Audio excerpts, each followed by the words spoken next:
Hello dear students, welcome to Proton chemistry class. मेरा नाम है जय दरिया और आज हम बात करने वाले हैं एटॉमिक स्ट्रक्चर लेक्चर नंबर 2 के बारे में, जिसमें हम लोग फिर से वही चीज जो फर्स्ट लेक्चर में हम लोग डिस्कस कर रहे थे उसी को आगे हम कंटिन्यू करने वाले हैं। आज हम वापस से basic concepts of atomic structures को पढ़ने वाले हैं। इसमें हम लोग रदरफोर्ड एक्सपेरिमेंट भी पढ़ने वाले हैं। उससे पहले हम लोग कुछ क्वेश्चन प्रैक्टिस करेंगे कि हमने लास्ट क्लास के अंदर एक कॉन्सेप्ट सीखा था, कॉन्सेप्ट का जिसमें हम लोगों ने इलेक्ट्रॉन, प्रोटॉन, न्यूट्रॉन को कैलकुलेशन करना सीखा था, राइट।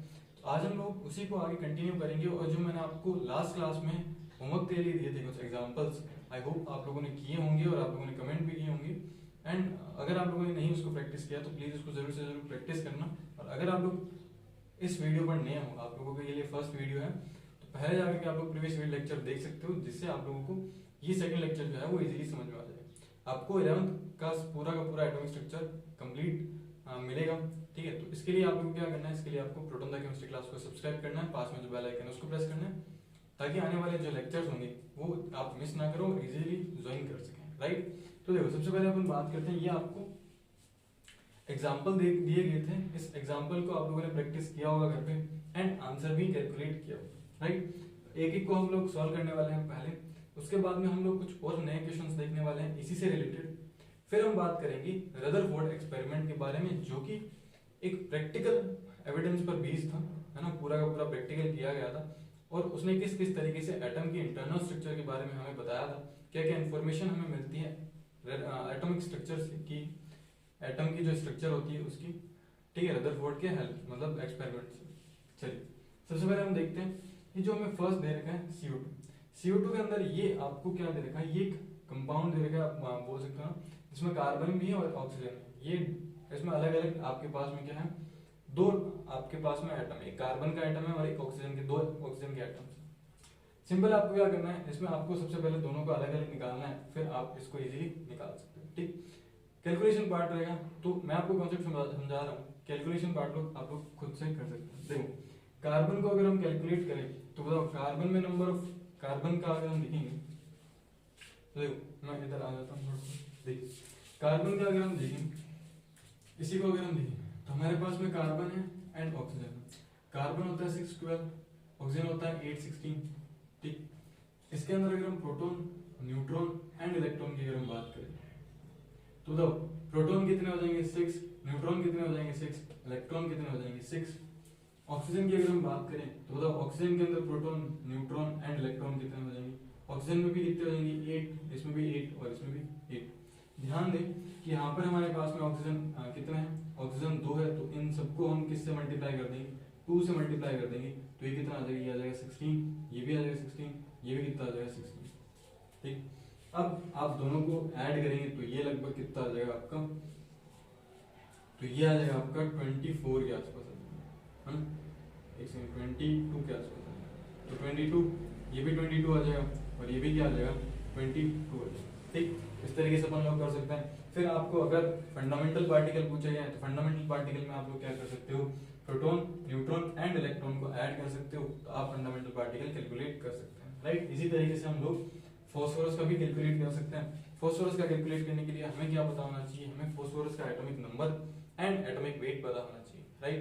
तो देखो फास्फोरस का, अब मैं आपको इसमें बताऊं कि फास्फोरस का एटॉमिक नंबर होता है 15 और इसका एटॉमिक वेट जो होता है वो होता है 31, ठीक। फास्फोरस 31 पे होता है एटॉमिक वेट और ये 15 नंबर पे होता है। तो इजीली हम लोग कर सकते हैं, बताओ इसमें नंबर ऑफ प्रोटॉन्स कितने हो जाएंगे 15, नंबर ऑफ न्यूट्रॉन्स कितने हो जाएंगे 16 एंड नंबर ऑफ इलेक्ट्रॉन्स कितने हो जाएंगे, हाँ बिल्कुल सही, नंबर ऑफ इलेक्ट्रॉन्स हो जाएंगे आपके पास में 15, राइट। अब ध्यान रखना, इसमें आप लोगों को क्या चीज करनी है, ये जो माइनस चार्ज है, ठीक है, ये माइनस चार्ज आपको क्या करना है, जब आप इस पूरे के नंबर ऑफ इलेक्ट्रॉन कैलकुलेट करेंगे, देखो नंबर ऑफ इलेक्ट्रॉन का ही मैं बता रहा हूँ, बाकी बहुत ही सिंपल है, आप लोग इजीली कर सकते हैं, ठीक है। कॉन्सेप्ट क्लियर होगा तो आप इजीली कर सकते हैं। इसमें नंबर ऑफ इलेक्ट्रॉन की अगर हम बात करें तो देखो नंबर ऑफ इलेक्ट्रॉन इसमें कैसे काम करेंगे, फास्फोरस में नंबर ऑफ इलेक्ट्रॉन आ जाएगी 15 प्लस ऑक्सीजन, एक ऑक्सीजन में 8 होगा, 8 इंटू क्या कर देंगे 4, ठीक, 8 इंटू 4 करेंगे, ये हमारे पास में टोटल नंबर ऑफ इलेक्ट्रॉन्स आएंगे। ये तब आते हैं जब हमारे पास में न्यूट्रल स्पीशीज हो, लेकिन इसने क्या कर रखा है, इसने 3 इलेक्ट्रॉन को गेन कर रखा है। माइनस चार्ज क्या डिनोट कर रहा है, 3 इलेक्ट्रॉन का एडिशन हुआ। अगर 3 इलेक्ट्रॉन का एडिशन हुआ तो हम इसमें 3 इलेक्ट्रॉन और ऐड कर देंगे। ऐसा मत करना कि ऑक्सीजन के अंदर एक ऑक्सीजन पर -3 का चार्ज, ऐसा बिल्कुल भी नहीं है। इसका मतलब है ये जो -3 चार्ज है ये इस पूरे PO4 पर -3 चार्ज, ठीक। तो जब हम इस पूरे PO4 में नंबर ऑफ इलेक्ट्रॉन काउंट करेंगे उसके अंदर हम लोग क्या कर देंगे, 3 इलेक्ट्रॉन को ऐड कर देंगे, तो जो टोटल नंबर ऑफ इलेक्ट्रॉन्स आएंगे वो आपके पास में आ जाएंगे, राइट। इस तरीके से कर सकते हो। SO2 में सेम आपको CO2 की तरह करना है, बस आपको इसका atomic number and atomic weight पता होना चाहिए, तो ये हो जाता है 16 एंड 32। सिमिलरली हाइड्रोजन H2 है ना, इसमें हाइड्रोजन का पता होना चाहिए, ऑक्सीजन का पता होना चाहिए। एक बात और जो कि बहुत से लोग मिस्टेक करते हैं, इसमें नंबर ऑफ न्यूट्रॉन जो होंगे वो नंबर ऑफ न्यूट्रॉन्स 8 आते हैं। नंबर ऑफ न्यूट्रॉन्स 8 इसलिए आते हैं क्योंकि हाइड्रोजन में कभी भी न्यूट्रॉन नहीं होता। हाइड्रोजन के न्यूक्लियस में सिर्फ और सिर्फ प्रोटॉन ही एग्जिस्ट करता है, न्यूट्रॉन नहीं होता। अब उसमें न्यूट्रॉन नहीं होगा तो हाइड्रोजन के पास में न्यूट्रॉन नहीं है, ऑक्सीजन के पास में सिर्फ और सिर्फ 8 न्यूट्रॉन्स हैं, तो हम 8 ही न्यूट्रॉन्स काउंट करेंगे। तो ये क्वेश्चन बहुत बार पूछा गया है कि number of neutrons in H2 8 होते हैं, 10 नहीं होते, तो आप 10 कभी भी कंसिडर मत करना। ओके, सो आप लोगों को ये क्वेश्चन समझ में आया एंड आई होप आप लोगों को ये सारा का सारा कॉन्सेप्ट जो है कि किस तरीके से हम number of electron, number of proton and number of neutrons या फंडामेंटल पार्टिकल्स एंड न्यूक्लियॉन्स हम कैसे कैलकुलेट कर सकते हैं, राइट।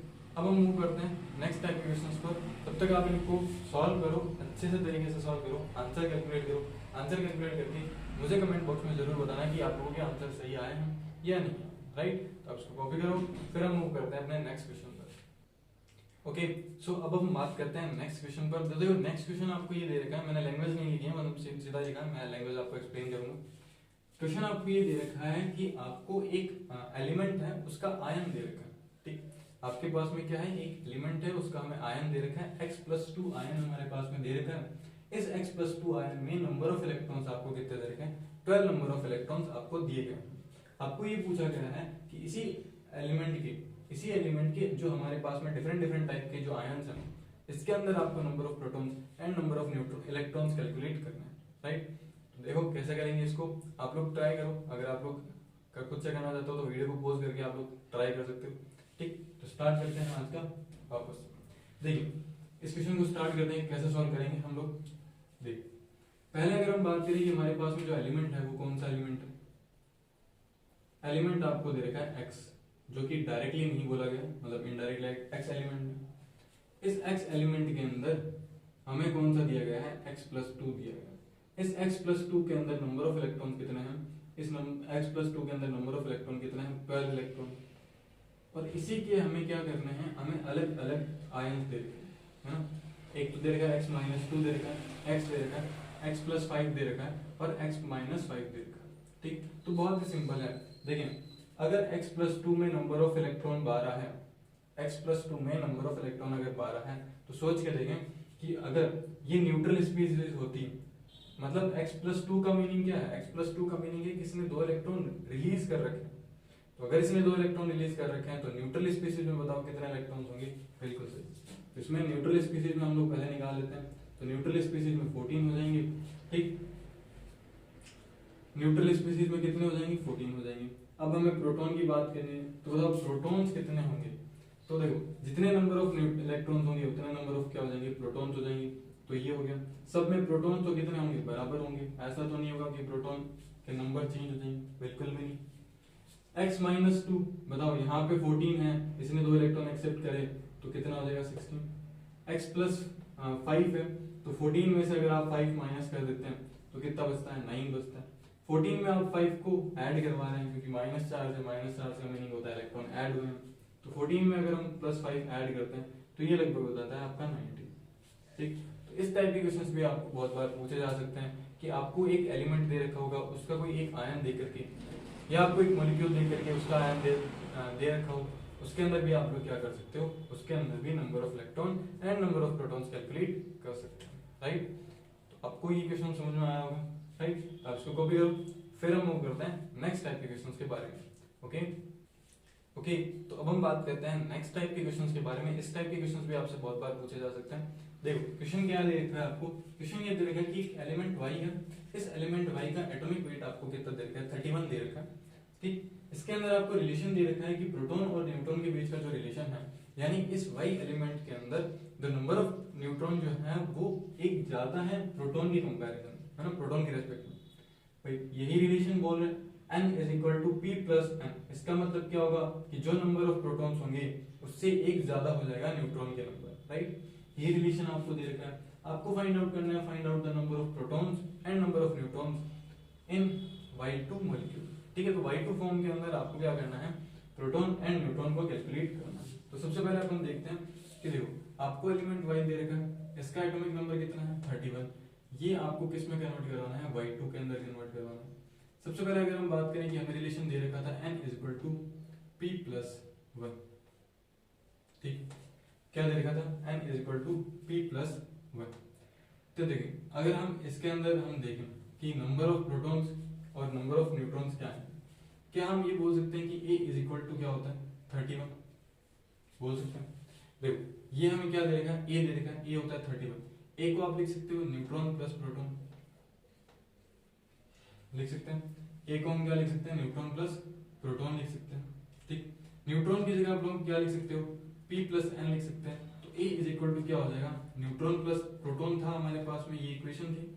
इसी के अंदर अगर हम चेंज करें, न्यूट्रॉन की वैल्यू अगर हम पुट करें तो न्यूट्रॉन की वैल्यू क्या आ जाएगी, न्यूट्रॉन की वैल्यू आ जाएगी n, न्यूट्रॉन की वैल्यू आ जाएगी p प्लस 1 प्लस p, ये आ जाएगा। यानी a की वैल्यू क्या आ जाएगी, a की वैल्यू आ जाएगी 2p प्लस 1, ठीक।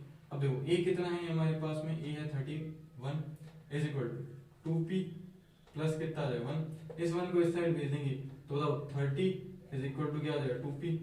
सो p की वैल्यू कितनी आ जाएगी 15 आ जाएगी, p की वैल्यू कितनी आ गई 15 आ गई। बताओ p की वैल्यू 15 आई है तो हम लोग यहाँ पे पुट कर सकते हैं n इज इक्वल टू क्या हो जाएगा 15 plus 1 is equal to 16। n की वैल्यू कितनी आ गई, यानी न्यूट्रॉन हमारे पास में कितना आ रहा है 16 आ रहा है, ठीक। अब हमें किस में कैलकुलेट करना है, n2 के अंदर कैलकुलेट करना है, सॉरी Y2 के अंदर कैलकुलेट करना है, Y2 फॉर्म में हमें कैलकुलेट करना है। इसमें प्रोटॉन कैलकुलेट करना है, इसमें न्यूट्रॉन कैलकुलेट करना है। तो 15 इंटू 2 कर देंगे तो कितना आ जाएगा, ये आ जाएगा 30, और ये 16 इंटू 2 करेंगे तो कितना आ जाएगा 32, ठीक है। तो इस तरीके से आप लोग इस टाइप के क्वेश्चंस भी सॉल्व कर सकते हैं। तो ये कुछ दो टाइप के क्वेश्चंस थे, इस टाइप के क्वेश्चंस भी आपसे पूछे जा सकते हैं, ठीक। फिर हम बात करते हैं, अब हम बात करते हैं वापस से अपने कॉन्सेप्ट पर, जो कि है आपका रदरफोर्ड कॉन्सेप्ट, राइट। तो आप इसको कॉपी करो, फिर हम मूव करने वाले हैं रदरफोर्ड कॉन्सेप्ट के बारे में कि रदरफोर्ड का कॉन्सेप्ट क्या था, रदरफोर्ड ने किस तरह के एक्सपेरिमेंट किए थे, क्या उसका ऑब्जर्वेशन था, किस तरीके से उसने कुछ रिलेशन दिए थे, और कुछ एप्लीकेशन जो पार्ट है वो हम देखने वाले हैं। तो आप इसको कॉपी करो, फिर हम मूव करते हैं रदरफोर्ड एक्सपेरिमेंट पर, ठीक। तो कॉपी करें, फिर हम मूव करते हैं नेक्स्ट पर। ओके ओके स्टूडेंट्स, तो हम स्टार्ट करने वाले हैं एक नया कॉन्सेप्ट जो कि एटॉमिक स्ट्रक्चर का एक नेक्स्ट लेवल पर लेकर के जाएगा।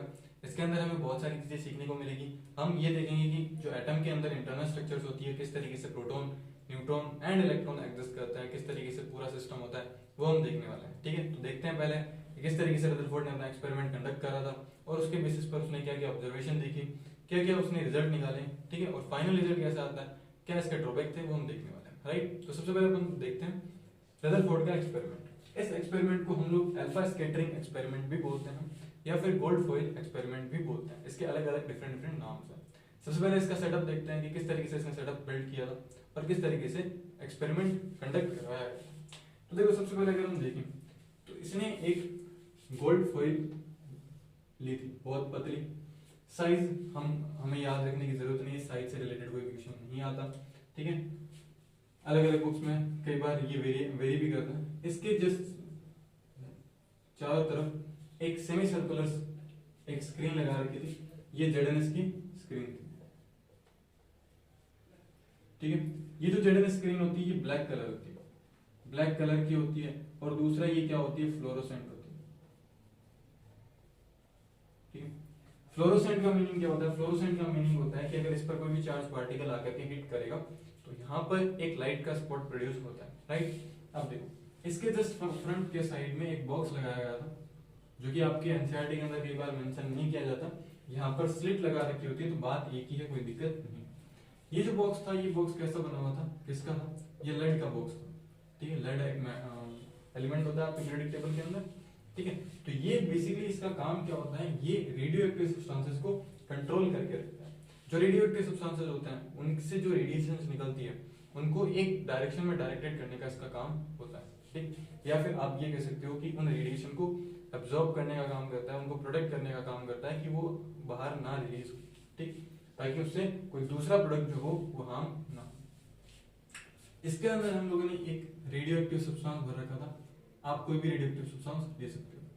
तो हम लोग सीधा सिंपल लिख सकते हैं, इसमें नाम लिखने की रिक्वायरमेंट नहीं है। तो रेडियो एक्टिव सब्सटेंस आप लोग सिर्फ इतना याद रखेंगे, उससे हो जाएगा। तो रेडियो एक्टिव सब्सटेंसेस ये थे। रेडियो एक्टिव सब्सटेंसेस क्या होते हैं, रेडियो एक्टिव सब्सटेंसेस स्टूडेंट्स वो चीज होती है, ये हमेशा क्या करते हैं, रेडिएशन को एमिट करते हैं। जब इनको खुला छोड़ दिया जाता है तो इनसे रेडिएशंस निकलती है, ये लाइट एमिट करते हैं। ये उन रेडिएशंस की वजह से इनका जो होता है वो धीरे धीरे क्या हो जाता है, डीके होने स्टार्ट हो जाता है। डीके का इन सेंस मतलब होता है कि इनका जो मास होता है वो धीरे धीरे क्या हो जाता है, कम होता जाता है, ठीक। ये हम लोग पूरा का पूरा डिटेल में पढ़ेंगे कि अल्फा पार्टिकल्स या जो रेडियो एक्टिव सब्सटेंसेस होते हैं वो किस तरीके से मतलब डीके होता है इनका और किस तरीके से रेडिएशन को एमिट करता है। इसका थोड़ा सा जनरल हम इंट्रोडक्शन लेंगे जब हम पढ़ेंगे आइसोटोप्स, आइसोबार्स और जब हम एटम से रिलेटेड कुछ डेफिनेशंस को पढ़ेंगे, राइट। अभी के लिए आप लोग सिर्फ इतना ही समझो कि ये रेडियो एक्टिव सब्सटेंस है, ये यहाँ से रेडिएशंस निकलेगी। अब आप लोग सोच के देखें कि अगर हम इसको खुला छोड़ देंगे, हम लाइट का बॉक्स नहीं लगाएंगे, यहाँ पे स्लिट नहीं लगाते हैं, तो ये सारी की सारी रेडिएशन जो है वो हर एक पॉसिबल डायरेक्शन में क्या होगी, डायरेक्टेड होगी, हर एक पॉसिबल जो भी उसका वेक्टर है, ठीक। अब इसके अंदर पूरा का पूरा क्या होगा, डायरेक्टेड रहेगा। तो इसको एक तरफ पॉइंटेड करने के लिए हम लोगों ने क्या किया है, एक लेड का बॉक्स यूज किया है। ये जो लेड का बॉक्स है ये क्या काम करेगा, ये सारे के सारे यहाँ से जो रेडिएशन निकलेगी उसको यहाँ पर पॉइंटेड करेगा, राइट। अब देखो यहाँ पे क्या चीज होती है, यहाँ होता है हमारे पास में अल्फा पार्टिकल्स, ठीक है। बेसिकली अल्फा पार्टिकल्स को हम लोग हीलियम He+2 जो होता है इसका न्यूक्लियस बोलते हैं, ठीक है। भाई देखो हीलियम में आपके पास में 2 इलेक्ट्रॉन्स होते हैं, उन 2 इलेक्ट्रॉन में से बताओ 2 इलेक्ट्रॉन अगर हम निकाल दें तो बचा क्या, न्यूक्लियस बचा। तो हीलियम का जो न्यूक्लियस होता है He+2 का जो न्यूक्लियस बचेगा वो होता है अल्फा पार्टिकल, वो ये जो वर्क करता है अल्फा पार्टिकल, ठीक। अब यहाँ से हम लोगों ने क्या करा है, पोर लगा दिया और यहाँ पे हम लोगों ने अल्फा पार्टिकल को डायरेक्टेड किया, ऐसा। ये हमारे पास में अल्फा पार्टिकल्स। अल्फा पार्टिकल की हम लोग बम्बार्डमेंट करते हैं इस स्क्रीन पर, मतलब ये जो पूरी फॉइल है आपके पास में गोल्ड फॉइल, इस पर हम लोग क्या करते हैं, इसका बम्बार्डमेंट करते हैं। ये पूरा का पूरा सेटअप था और यहीं से आगे ऑब्जर्वेशन स्टार्ट होता है। तो ध्यान से देखना स्टूडेंट कि क्या ऑब्जर्वेशन आता है और उसके बेसिस पर क्या क्या नई नई चीजें निकल करके आती है, बहुत इंटरेस्टिंग चीज। सबसे पहले अगर हम देखें ऑब्जर्वेशन, तो फर्स्ट ऑब्जर्वेशन ये देखा गया था कि जो रदरफोर्ड ने देखा, थॉमसन के अकॉर्डिंग तो क्या था कि एटम जो है वो बहुत ज्यादा डेंस होना चाहिए, उसमें जो उसका बेस पार्ट होता है वो पॉजिटिवली चार्ज होना चाहिए, उसमें नेगेटिव चार्ज जो होते हैं वो एम्बेडेड रहते हैं। बट ऐसा बिल्कुल भी नहीं होता, ठीक। ऐसा इसलिए नहीं होता, उसको बाद में पता चला कैसे नहीं होता, ऐसा बिल्कुल भी रिस्पॉन्स नहीं है, ऐसा देखने को नहीं मिला था, ऑब्जर्वेशन ऐसा नहीं आता। ऑब्जर्वेशन क्या था कि जो मैक्सिमम अल्फा पार्टिकल थे, मैक्सिमम अल्फा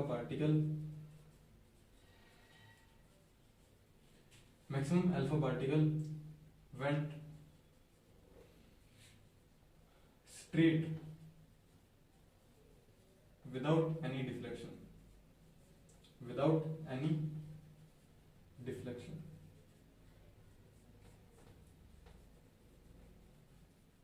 तो बिना किसी डिफ्लेक्शन के वो क्या करेंगे, वो सीधे के सीधे निकल गए, कोई भी उनमें डिफ्लेक्शन नहीं हुआ। मैक्सिमम अल्फा पार्टिकल जितने आप ये बोल सकते हो 70% जो अल्फा पार्टिकल्स थे वो क्या करेंगे, वो 60 to 70% वो सीधे के सीधे बिना किसी डिफ्लेक्शन के, बिना अपने पाथ को चेंज किए सीधे के सीधे निकल गए, उनमें कोई भी चेंजेस नहीं है।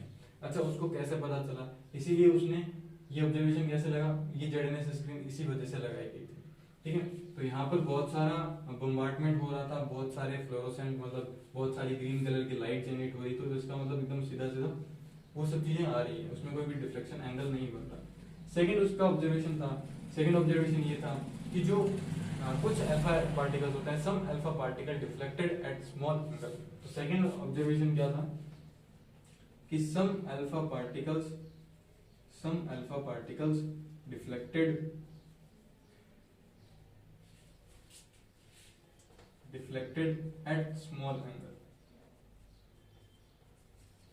ठीक है, तो कुछ अल्फा पार्टिकल जो थे वो स्मॉल एंगल पर क्या हो गए, वो स्मॉल एंगल पर डिफ्लेक्ट हो गए। ठीक, थर्ड ऑब्जर्वेशन उसने क्या देखा, थर्ड ऑब्जर्वेशन उसने देखा कि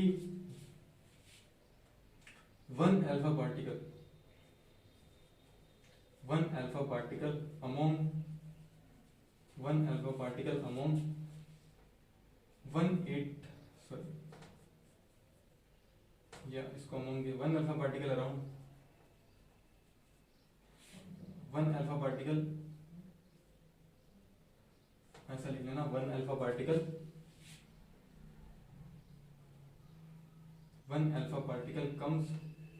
comes back to path। ठीक है, जब हम यहां से 20,000 अल्फा पार्टिकल रिलीज करते हैं, ठीक है, जब हम 20,000 अल्फा पार्टिकल रिलीज करते हैं तो उसमें से एक अल्फा पार्टिकल जो होता है वो अपने पाथ को वापस रिपीट करता है, वापस कम्स बैक आ जाता है उसी पाथ पर। ठीक है, जब यहाँ से कितने अल्फा पार्टिकल रिलीज किए जाते हैं, 20,000 अल्फा पार्टिकल रिलीज किए जाते हैं। अब इसका मैं कुछ आपको एक थोड़ा ब्रॉड जो है इसका डायग्राम बना के दिखाता हूँ। मान लो ये कुछ ऐसा एटम का तो स्ट्रक्चर हमें थॉमसन ने बता दिया था कि स्फेरिकल होगा। ठीक है, ये हम एक बार के लिए मान के चलते हैं। ठीक, अब देखो यहां से अल्फा पार्टिकल क्या करेंगे, आ रहे हैं अल्फा पार्टिकल्स। ठीक है, ये अल्फा पार्टिकल्स है, ध्यान से देखना। तो ये जो कॉर्नर वाले, जो ऊपर वाले अल्फा पार्टिकल है वो बिना किसी डिफ्लेक्शन के सीधे निकल गए थे, इनमें कोई भी डिफ्लेक्शन नहीं हुआ। एक और बना देते हैं, ये सीधा का सीधा निकले थे। यहाँ पे जड़े ने स्क्रीन लगा रखी। ठीक, तो यहाँ पर बहुत सारी बम्बार्टमेंट हो रही थी, तो हमें मतलब लाइट्स बन रही थी, तो हमें लगा कि यहाँ पर बहुत सारे अल्फा पार्टिकल सीधे आ रहे हैं, कोई भी डिफ्लेक्शन नहीं हो रहा। लेकिन जो कुछ अल्फा पार्टिकल्स हमारे पास में थे वो कुछ एंगल पर क्या हो गए, धीरे धीरे डिफ्लेक्ट होना स्टार्ट हो गए। कुछ अल्फा पार्टिकल धीरे धीरे क्या हो गए, डिफ्लेक्ट होना स्टार्ट हो गए। 60 डिग्री, 90 डिग्री, मतलब 60 डिग्री, 120 डिग्री पर डिफ्लेक्शन होना स्टार्ट हो गया। लेकिन जब हम यहाँ से एक अल्फा पार्टिकल निकालते हैं, मैं इसको डार्क लाइन से बना रहा हूँ, जब हम यहाँ से एक अल्फा पार्टिकल को डालते हैं तो उसमें से वो वापस एक अल्फा पार्टिकल जो होता है वो वापस क्या आ जाता है, अपने पाथ को रिपीट कर देता है। यहाँ से जब 20,000 ऑलमोस्ट 20,000 अल्फा पार्टिकल को बम्बार्ड किया जाता है तो उसमें से एक अल्फा पार्टिकल वापस क्या करता है, अपने पाथ को रिपीट करता है।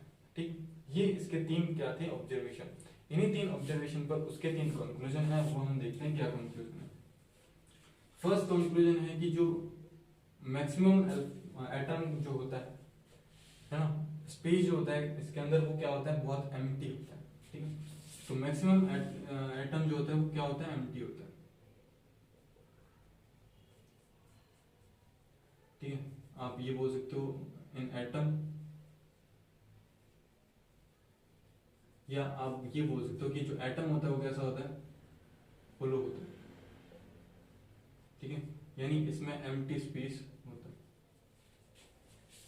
क्या होता है, एम्प्टी स्पेस होता है, पूरा का पूरा मैक्सिमम पार्ट जो होता है वो खाली होता है। सेकंड, आप लोग बोल सकते हो कि यहाँ पर इस पूरे के पूरे एटम का कोई ना कोई जो सारा का सारा मास होगा वो कहाँ रहेगा, इस सेंटर में सेंटर्ड रहेगा। तो आप ये बोल सकते हो कि कंप्लीट मास या फिर आप मैक्सिमम मास बोल सकते हो, maximum mass of an atom is considered atom was concentrated या centered लिख लेना, centered at center of atom। Atom के सेंटर में क्या रहता है, सेंटर्ड रहता है। ठीक, फिर तीसरा जो उसका रिजल्ट मतलब ऑब्जर्वेशन के बाद में जो उसका स्टेटमेंट था, इन ऑब्जर्वेशन से क्या उसका रिजल्ट मिला था वो अपन देखते हैं। थर्ड उसका क्या था, ठीक, थर्ड ये था कि जो सेंटर पार्ट होता है, सेंटर पार्ट ऑफ एटम जो होता है it must be positively charge.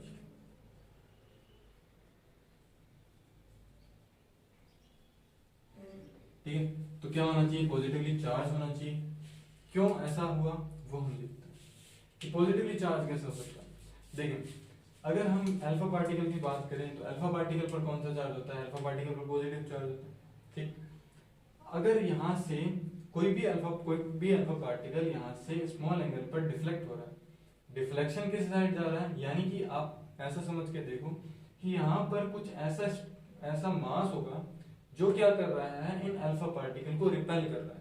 अगर वो मास इस अल्फा पार्टिकल को रिपेल कर रहा है, ठीक है, तो जो लोग उसके डायरेक्ट कांटेक्ट में नहीं आकर के इनडायरेक्ट कांटेक्ट में जो पास से निकल रहे थे, तो वो धीरे धीरे अपने एंगल को क्या कर लेते हैं, चेंज कर लेते हैं, क्योंकि यहाँ पे बहुत ज्यादा रिपल्शन लगता है। जो अल्फा पार्टिकल इसके सीधा 180 डिग्री पे आता है, वो वापस क्या कर लेता है, अपने पाथ को क्या कर लेता है, वापस अपने पाथ को रिपीट कर लेता है, तो उसी पाथ के अंदर चला जाता है, वो आगे नहीं जा सकता, क्योंकि यहाँ पर रिपल्शन क्या होगा, ज्यादा है। तो ये रिपल्शन हो जाता है, रिपल्शन की वजह से ये घूम जाता है। इसका मतलब यहाँ पर कोई ना कोई ऐसा चार्ज होगा जो पॉजिटिवली चार्ज होगा, क्योंकि अल्फा पार्टिकल भी क्या होता है, पॉजिटिवली चार्ज होता है।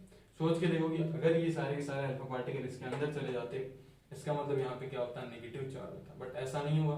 तो जो हमारा सेंटर पार्ट होता है एटम का, इस सेंटर पार्ट को हम लोग क्या बोलते हैं, इस सेंटर पार्ट को ये पॉजिटिवली चार्ज होता है। तो मैं यहाँ पे लिख रहा हूँ कैसा होता है, पॉजिटिव चार्ज।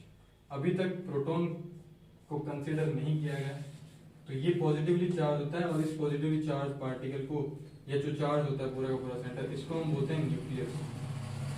ठीक है, क्या बोलते हैं, न्यूक्लियस। तो न्यूक्लियस की डिस्कवरी का क्रेडिट किसको जाता है, न्यूक्लियस की डिस्कवरी का क्रेडिट जाता है रदरफोर्ड को। तो आपको जब भी क्वेश्चन पूछा जाए तो आप रदरफोर्ड हमेशा टिक करेंगे। तो ये कुछ उसके ऑब्जर्वेशन थे, ऑब्जर्वेशन के बेसिस पर उसके कुछ रिजल्ट्स थे, उसने ये चीजें बताई। ठीक, अब यहाँ तक ये ऑलमोस्ट खत्म हो जाता है रदरफोर्ड का एक्सपेरिमेंट। अब इसमें कुछ एक्स्ट्रा पॉइंट्स भी बताए थे, उस एक्स्ट्रा पॉइंट की वजह से इसमें ड्रॉबैक्स क्रिएट होने स्टार्ट हो जाता है। तो कुछ एक ड्रॉबैक्स भी बात कर लेते हैं। देखो पहला ड्रॉबैक सीधा का सीधा ये है, इसने कुछ एक चीज बताई थी, इसने कहा था कि ये जो न्यूक्लियस है, इस न्यूक्लियस के अराउंड जो है इलेक्ट्रॉन जो है वो क्या करते हैं, रिवॉल्व कर रहे है ना। नेगेटिव चार्ज आप बोल सकते हो, नेगेटिव चार्ज जो होता है वो रिवॉल्व करता रहता है। ठीक, जिस पाथ में रिवॉल्व करता है उसको आप जो है वो आप सेल नाम दे सकते हो, या फिर एनर्जी लेवल भी बोल सकते हैं। वैसे एनर्जी लेवल सेल नाम तो बोहर ने दिए थे, आप उसको एक स्पेसिफिक पाथ बोल सकते हो कि इलेक्ट्रॉन जो है वो एक स्पेसिफिक पाथ में क्या करता है, नेगेटिव चार्ज एक स्पेसिफिक पाथ के अंदर न्यूक्लियस के अराउंड रिवॉल्व करता रहता है। यही जो है यही ड्रॉबैक बनता है। इसमें ये दिखाया जाता है, आप लोग एनसीईआरटी में पढ़ सकते हैं कि मैक्सवेल के अकॉर्डिंग कोई भी चार्ज पार्टिकल किसी दूसरे चार्ज पार्टिकल के अराउंड रिवॉल्व करेगा तो उसको एनर्जी का क्या करना पड़ेगा, एनर्जी एमिशन करना पड़ेगा। अगर कोई चार्ज पार्टिकल एनर्जी का एमिशन करेगा तो एक टाइम पर उसकी सारी की सारी एनर्जी क्या हो जाएगी, खत्म हो जाएगी। और जब उसकी सारी की सारी एनर्जी खत्म हो जाएगी तो वो जो स्पाइरल जो मोशन होता है ना, स्पाइरल पूरा का पूरा पाथ में जाकर के वो किस में चला जाएगा, इस न्यूक्लियस में एंटर कर जाएगा। और जैसे ही नेगेटिव चार्ज न्यूक्लियस में एंटर करेगा तो उन दोनों का एग्जिस्टेंस खत्म हो जाएगा और साथ साथ में एटम का एग्जिस्टेंस भी खत्म हो जाएगा, क्योंकि वो सब चीज ब्लास्ट हो जाएगी ना।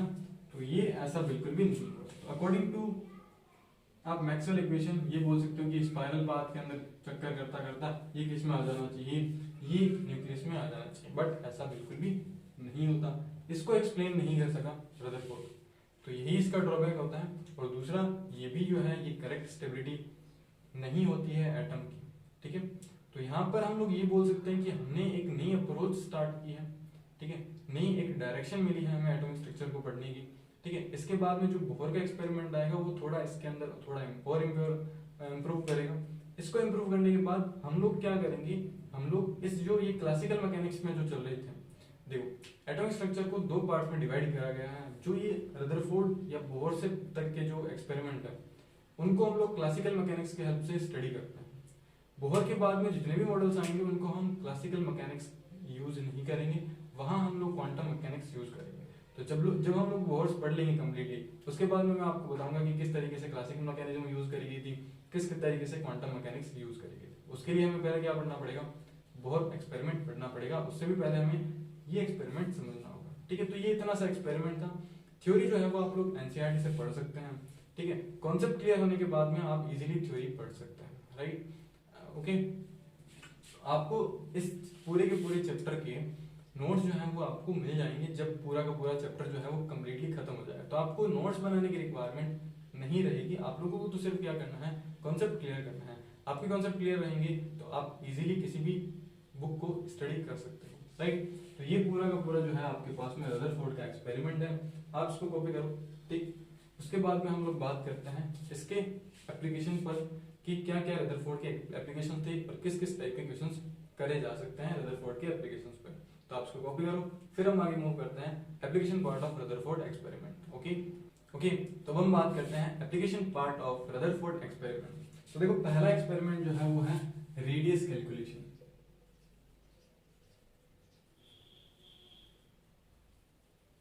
वैसे ये रेडियस कैलकुलेशन जो है वो आपके इतना काम का आएगा नहीं, बट एप्लीकेशन पार्ट है तो हमें कैलकुलेट करना जरूरी है, हमें इसको समझना जरूरी है, ठीक है। वैसे जो सारे के सारे बोहर के जो एप्लीकेशन पार्ट हैं वो बहुत ज़्यादा इंपॉर्टेंट रहेंगे, उनको हमें ज़्यादा समझने की रिक्वायरमेंट रहेगी, हमें जरूरत है ना, इसको इतना ज़्यादा नहीं। तो इसको हम मतलब शॉर्ट के अंदर ही समझ करके खत्म कर देंगे, इसके एप्लीकेशन पार्ट ज़्यादा पूछे नहीं जाते, ठीक। सबसे पहले अगर हम देखिए रेडियस कैलकुलेशन आप लोग कैसे कर सकते हो, तो इसका एक बहुत ही सिंपल सा फॉर्मूला है, Rn इज इक्वल टू होता है R0 e की पावर 1/3, ठीक है। Rn होता है रेडियस ऑफ न्यूक्लियस, ठीक है। ये क्या होता है, रेडियस ऑफ न्यूक्लियस। R0 का मीनिंग होता है ये कांस्टेंट होता है, आप इसको रदरफोर्ड कांस्टेंट भी बोल सकते हो। ए जो हमारे पास में होगा ये होगा एटॉमिक वेट या एटॉमिक मास, एटॉमिक मास बोल सकते हो, मास नंबर भी बोल सकते हो, ठीक। तो ये हो जाएगा। अब देखो इसके अंदर बहुत ही सिंपल सा क्वेश्चन पूछा जाता है, एग्जांपल हम लोग लेते हैं कि हमारे पास में एल्यूमिनियम है, इस एल्यूमिनियम के न्यूक्लियस की रेडियस कैलकुलेट करनी है। इसके लिए हमें Rn की वैल्यू कैलकुलेट करनी है, तो बहुत ही सिंपल है, देखें Rn इज इक्वल टू क्या हो जाएगा, R0 a की पावर 1/3। अच्छा R0 की वैल्यू क्या होगी, तो R0 की वैल्यू होती है 1.3 इंटू 10 की पावर -13, ये R0 की वैल्यू होती है, आप इसको सेंटीमीटर में लिख सकते हैं। तो R0 की वैल्यू होती है 1.3 इंटू 10 की पावर -13 सेंटीमीटर, ये हो जाएगी, ठीक। तो बहुत ही सिंपल है, देखिए हम क्या करेंगे, Rn आपको कैलकुलेट करना है, तो ये कितना हो जाएगा, R0 की वैल्यू कितनी होती है 1.3 इंटू 10 की पावर -13, 10 की पावर -13 इंटू a की पावर, देखो इसके लिए कितना आ जाएगा 27, तो 27 की पावर क्या आ जाएगा 1/3। तो क्या हम ऐसा लिख सकते हैं इसको 1.3 इंटू 10 की पावर -13 इंटू 3 की पावर 3 उसकी पावर 1/3, 3 से 3 सॉल्व हो जाएगा। सो Rn इज इक्वल टू कितना आ जाएगा 1.3 इंटू 10 की पावर -13 इंटू 3, तो ये लगभग आ जाएगा Rn is equal to 3.9 into 10 की पावर -13, ठीक है। तो इस तरीके से आप लोगों का आंसर आ जाएगा, सेंटीमीटर में ये आंसर आएगा, ठीक। तो आप इस तरीके से किसी भी एटम के न्यूक्लियस की रेडियस को कैलकुलेट कर सकते हैं। एक चीज हमने थॉमसन के अकॉर्डिंग देखी थी कि थॉमसन के अकॉर्डिंग जो होता है एटम की जो रेडियस होती है ना, एटम का जो रेडियस होता है, रेडियस ऑफ एटम, तो जो रेडियस ऑफ एटम होती है वो होती है हमारे पास में 10 की पावर -10 मीटर की, ठीक है, 10 की पावर -10 मीटर की। और हमने रेडियस ऑफ न्यूक्लियस की अगर हम बात करें, ये एंगस्ट्रम 1 एंगस्ट्रम यूनिट की हो जाएगी, और इसकी अगर हम बात करें तो 10 की पावर -15 मीटर होता है, तो ये हो जाएगी 1 फर्मी मीटर, ठीक है। 10 की पावर -15 मीटर होता है 1 फर्मी। तो ये कुछ इस तरीके से दिखाई देता है। अगर हम क्रिकेट के स्टेडियम के अंदर एक बॉल रख देते हैं या फुटबॉल रख देते हैं, तो जस्ट सिमिलर ऐसे स्ट्रक्चर आती है कि इतना बड़ा पूरा का पूरा एटम है, उसके अंदर उसका सारा का सारा मास एक छोटे से सेंटर के अंदर सेंटर है, राइट। तो ये हो जाएगा, आप इसका रेशियो निकाल सकते हो, इसका जो रेशियो आएगा वो 10 की पावर 5 रेशियो आता है। तो बहुत बार ये क्वेश्चन पूछा जा सकता है। अब रेडियस से आप लोग मैथमेटिकल टूल यूज करके आप लोग क्या कर सकते हो, वॉल्यूम निकाल, मतलब बहुत सारी चीजें निकाल सकते हो, एरिया निकाल सकते हो, वॉल्यूम निकाल सकते हो, बहुत सारी चीजें अपन कैलकुलेट कर सकते हैं। तो ये मैथ्स वाले स्टूडेंट्स के लिए हो सकता है। बाकी आपको अगर ratio of radius of atom and radius of nucleus पूछा जाए तो आप क्या करेंगे, 10 की पावर -10 डिवाइड बाय 10 की पावर -15, तो रेशियो क्या आ जाएगा, है ना, 10 की पावर 5 हो जाएगा, ठीक। इस तरीके से आप लोग कर सकते हो। तो ये था फर्स्ट एप्लीकेशन, आप लोग इसको कॉपी करो, ये एग्जाम्पल करें और ये लिखिए, नोट करें आप लोग, ठीक है, ये एग्जाम्पल करें। फिर हम मूव करते हैं नेक्स्ट टाइप के एप्लीकेशन के बारे में। ओके ओके, तो हम बात करते हैं नेक्स्ट टाइप के एप्लीकेशन के बारे में। तो नेक्स्ट टाइप का जो एप्लीकेशन है वो है डिफ्लेक्टेड अल्फा पार्टिकल। डिफ्लेक्टेड ऐसा लिखेंगे अल्फा पार्टिकल्स। तो जो डिफ्लेक्टेड अल्फा पार्टिकल्स होते हैं वो इनवर्सली प्रोपोर्शनल होता है 1/sin की पावर 4 θ/2। ठीक है, तो हम इसको n मान लेते हैं। ठीक, एक हमारे पास में एक नंबर जो है वो अलग एंगल वाले हैं, दूसरे नंबर हम अलग एंगल वाले लेते हैं। हमें n1 दे रखा है, n1 प्रोपोर्शन क्या हो जाएगा sin की पावर 4 θ/2 θ1/2, और n2 हमें दे रखा है, हम मान लेते हैं कि sin की पावर 4 θ2/2 है ना। इन दोनों का अगर आप लिखोगे तो क्या आ जाएगा n1/n2, n1/n2 क्या आ जाएगा sin की पावर 4 θ2/2 sin की पावर 4 θ1/2। तो ये फॉर्मूला बन जाएगा। इस फॉर्मूले को आपको याद रखना है। अगर कभी भी डिफ्लेक्टेड एंगल से रिलेटेड आए कि इतने नंबर ऑफ अल्फा पार्टिकल इतने एंगल पर डिफ्लेक्ट हो रहे हैं, तो आपको ये बताना है कि इतने अल्फा पार्टिकल कितने एंगल पर डिफ्लेक्ट होंगे। हाँ सही है। चलो एक क्वेश्चन करते हैं कि हमें दे रखा है, क्वेश्चन करते हैं कि हमारे पास में 200 अल्फा पार्टिकल्स हैं। ये 200 अल्फा पार्टिकल जो होते हैं ये 90 डिग्री पर डिफ्लेक्ट हो रहे हैं। तो हमें ये बताना है कि 60 डिग्री एंगल पर कितने अल्फा पार्टिकल डिफ्लेक्ट होंगे। ठीक है, तो बहुत ही सिंपल है। आप लोग इसको क्या मान लेंगे, इसको मान लेंगे n1, इसको मान लेंगे θ1, इसको मान लेंगे θ2 और इसको मान लेंगे n2। हमें n2 कैलकुलेट करना है। फॉर्मूला हमें दे रखा है n1/n2 is equal to, n1 कितना दे रखा है, n1 हमें दे रखा है 200, तो हम यहाँ लिखेंगे 200 sin की पावर 4, एक बार के लिए हम लोग साइन लिख देते हैं, sin की पावर 4 तो 90 और सॉरी यहाँ आ जाएगा 60 डिवाइड बाई 2, यहाँ पे कितना आ जाएगा sin की पावर 4 90 डिवाइड बाई 2। ठीक है, तो ये वैल्यू कितनी आ जाएगी 200 divide by n2 is equal to कितना आ जाएगा sin की power 4 30 degree divide by sin की पावर 4 45 डिग्री। ठीक है, वैल्यू पुट करनी है, कैलकुलेशन करके आंसर निकाल सकते हो। sin की पावर 4, तो देखो sin 30 की वैल्यू कितनी हो जाएगी, sin 30 की वैल्यू होती है 1/2, तो 1/2 की पावर 4 आ जाएगा। sin 45 की वैल्यू कितनी होती है 1/√2, तो इसकी पावर 4 आ जाएगा। इसको आप सॉल्व करेंगे तो ये लगभग आएगा 1/4, तो 200 डिवाइड बाई n2 यहाँ पे आ जाएगा लगभग ये 1/4 आएगा डिवाइड बाई, इसको आप लोग सॉल्व करेंगे तो ये भी कितना आएगा 1/4 आएगा। तो ये कितना चला जाएगा, सॉरी 1/16 आएगा ना, इसको आप कट करेंगे तो ये 4 आएगा, ये 16 आएगा ना 4। ठीक, तो यहाँ पे आ जाएगा 1/4। तो देखो 200 divide by n2 is equal to कितना आ जाएगा 1/4। इसको आप इससे मल्टीप्लाई कर देंगे तो कितना आ जाएगा 800 इज इक्वल टू n2, मतलब n2 की वैल्यू कितनी हो जाएगी 800 की हो जाएगी। अगर 90 डिग्री पर alpha particle 200 alpha particle 90 degree पर डिफ्लेक्ट हो रहे हैं, तो बताओ 60 डिग्री पर अल्फा पार्टिकल मतलब कितने अल्फा पार्टिकल 60 डिग्री पर डिफ्लेक्ट होंगे।